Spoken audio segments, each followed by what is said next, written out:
Well, we made it. It's day 29. This is The Perfect Business. I'm your host, Jason Grant, and I'm going to summarize some things before day 30, which is tomorrow. So this is day 29. Once again, try to stay under 15 minutes, no filter. The whole purpose is to build a perfect business, which is using the most automatic technologies as possible, being driven by executive decisions and a dashboard, that kind of thing. So I always refer to these infographics, right? Because I love them because they're simple when I'm doing presentations, right? So the agent's side, what I'm going to do is I'm going to write some things down today because we're going to summarize things for the future. This is what I want to talk about today, which is why the perfect business is a great baseline moving forward, not only for the reasons that it's the leanest, meanest machine you could ever build, but I'm also talking about what's going to happen next, right? Let's go into the future today. So I'm going to write down some things here. So on this, the agents infographic that I have, one of the things that I'd mentioned before, these are like modern strategy, modern marketing, modern sales, modern finance, modern HR, technology, modern operations, modern legal, et cetera, shared business intelligence, remote department management, etc. I'm going to pull some things out of here. I'm going to write them down. So this is day 29 of 30. Just some circles around some words. Let's go with bots. Let's go with dashboard.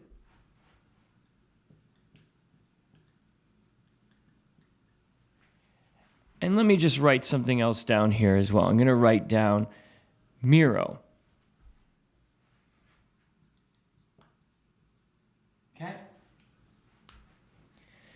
Here's what I'm going to talk about. If you have the perfect business, as I said before, as I always say, you've got your processes documented. They're optimized because they're as automatic as possible and natively integrated. You have your app stack, which is your model. Your ecosystem is perfection. With what you can do in the SaaS world, it's pretty much perfection, okay?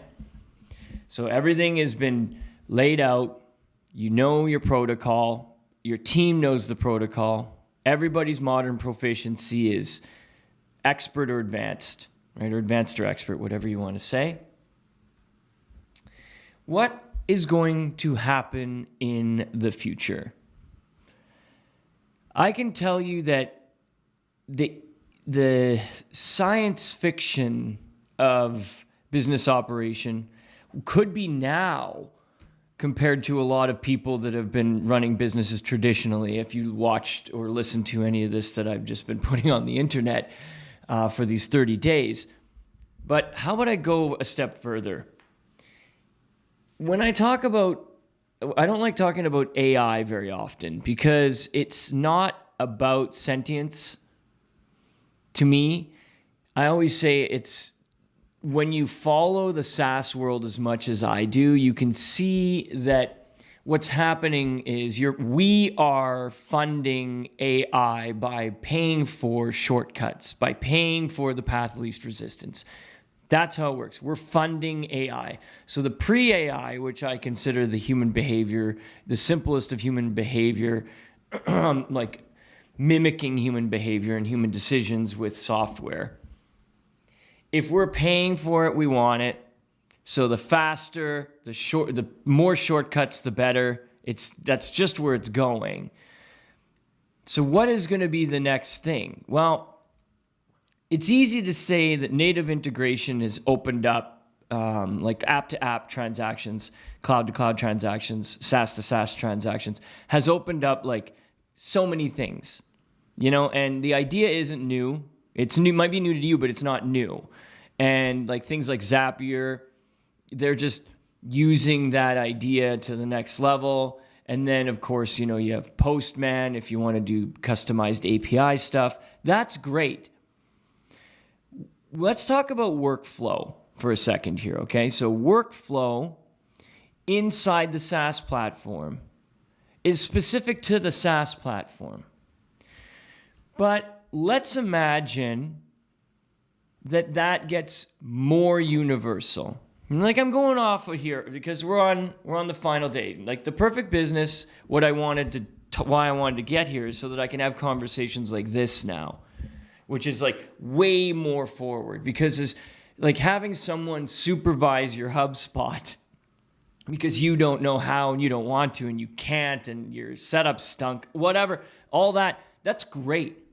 But that's just the tip of the iceberg of like all the other potential that a perfect business has, because all these decisions are already made and we could just let the future like come. So what I'm saying about workflow, I'm trying not to go off here because I love having these conversations. It's getting to be almost universal what workflow enhancements inside the like trigger-based workflow enhancements inside the platform, what they do. They're kind of similar platform to platform.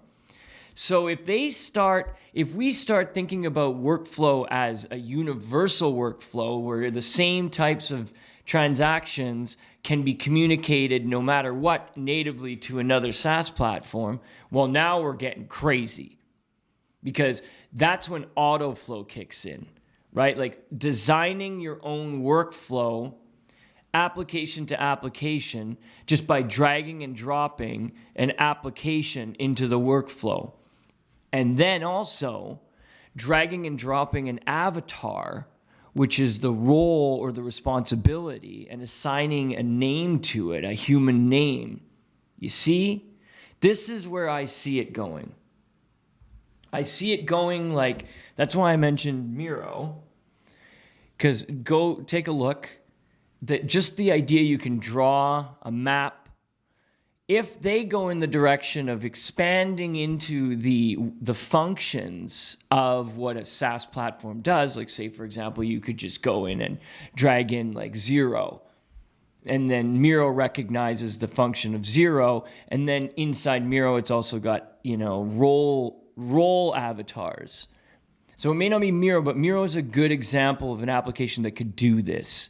This is another option. This is another amazing thing about this micro podcast, is that like I might be giving ideas to people out there. Good. Like I'm not going to do it, but someone might be doing it and it might be done quicker than you think. So I like to talk about this stuff because I'm fascinated with it, but I also like I don't mind talking about things that haven't happened yet, because I'm pretty good at predicting the future. So imagine a flowchart design software package or platform where you can drag and drop role avatars and the SaaS platform, even just the logo. And then you just open it up and you can do things like autoflow. That's when I've come up with the term that I call autoflow, which is, it's the most automated technology, platform to platform, with a human involved. And then the human interactions are just whatever the human has to do. You see? That, if your ecosystem had that capability, that's like, you get as close to that as you can, because that's the perfect business.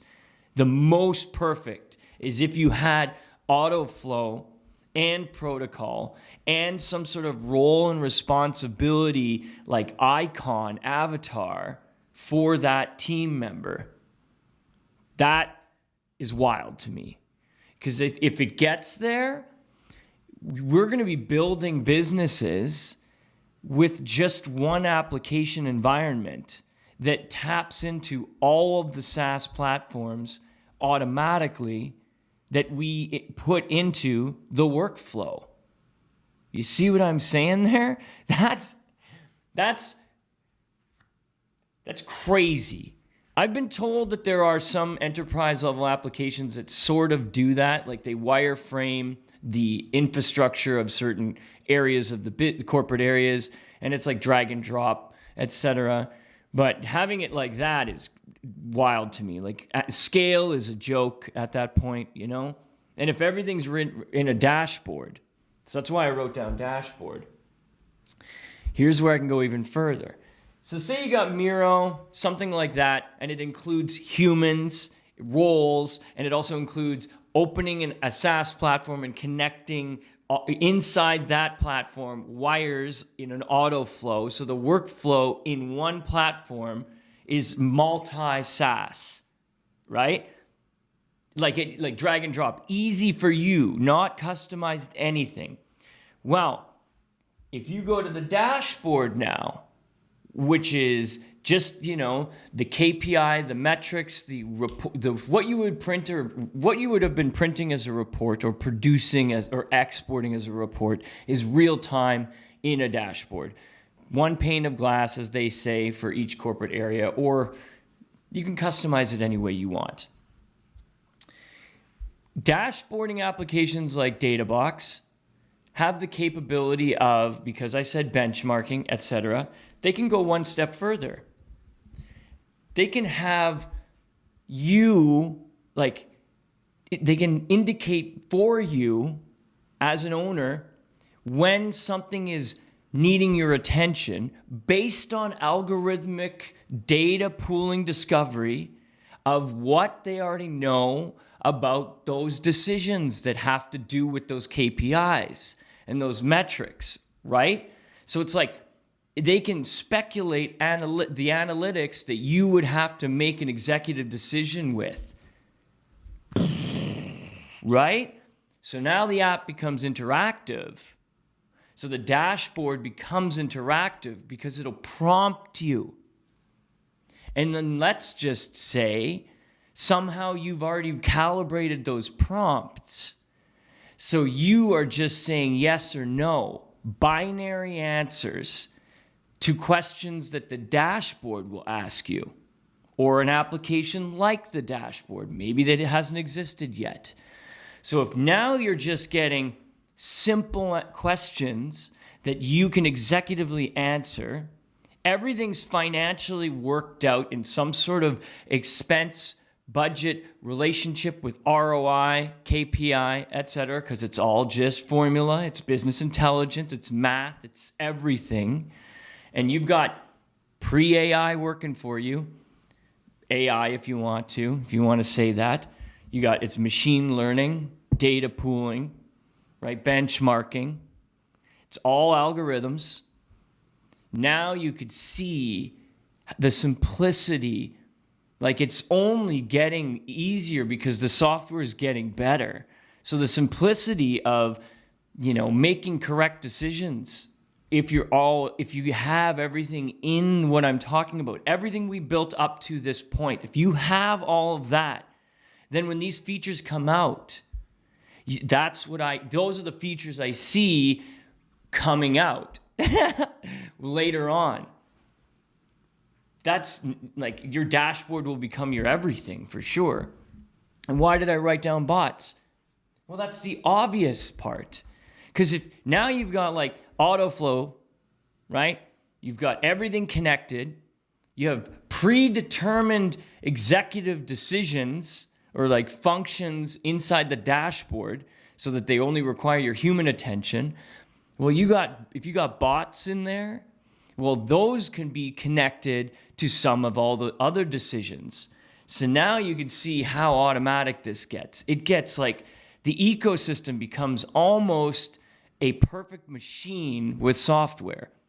And the human beings are only doing what they are there for that the computers cannot, what the software cannot, right? Empathetic decisions, I always say, or creative, or some sort of labor disconnected from the software, whatever.